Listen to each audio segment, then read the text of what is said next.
నమస్కారం NS news కి స్వాగతం. నా పేరు ఉషా. ముందుగా ముఖ్యాంశాలు.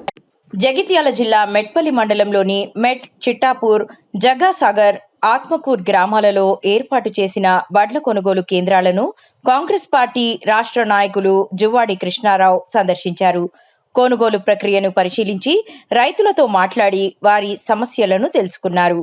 ఈ సందర్భంగా జువ్వాడి కృష్ణారావు మాట్లాడుతూ రైతుల సంక్షేమమే కాంగ్రెస్ ప్రభుత్వ ప్రధాన లక్ష్యమని అన్నారు.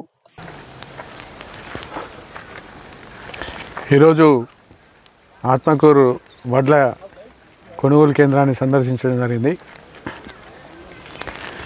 ఇక్కడ దాదాపు 17,000 క్వింటళ్ళు జోకడం జరుగుతుంది ఒక్క సెంటర్లో. మళ్ళీ ఐకేపీ దాంట్లో కూడా 17,000 క్వింటాలు జోకడం జరుగుతుంది. ఇవన్నీ కూడా ఏదైతే గత ప్రభుత్వంలో తాలు తప్ప పేరు మీద కట్టింగ్ చేసి రైతులను దోచుకున్నారో ఆ విధంగా కాకుండా ఇవాళ ఎలాంటి కట్టింగ్ లేకుండా ఇక్కడ ఆత్మకూరు గ్రామంలో రైతులకు సరైనంగా కట్టింగ్ లేకుండా జోకడం జరుగుతుంది.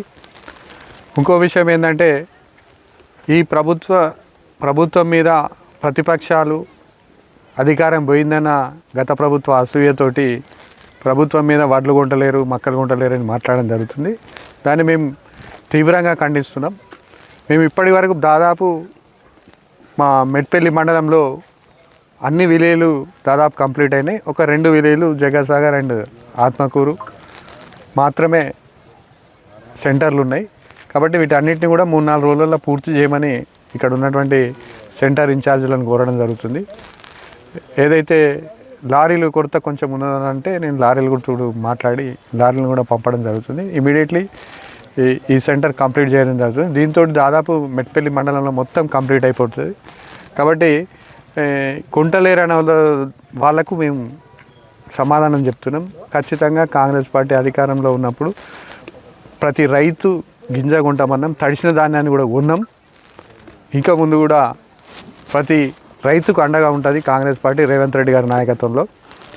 అదేవిధంగా మక్కలు ఏదైతే ఉందో స్వతంత్రం వచ్చినప్పటి నుంచి కూడా ఇంత మక్క కొనుగోలు మార్కెట్ ద్వారా కొన్న చరిత్ర లేదు.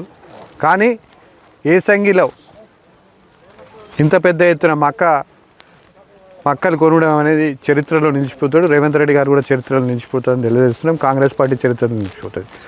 కావాలని బురద జల్లే కార్యక్రమాన్ని అధికారం పోయింది, బీఆర్ఎస్ ప్రభుత్వం అధికారం పోయిందని ఈ విధంగా ప్రచారం చేయడం సమంజసం కాదు. రైతులు గుర్తిస్తారని తెలియజేస్తున్నాం.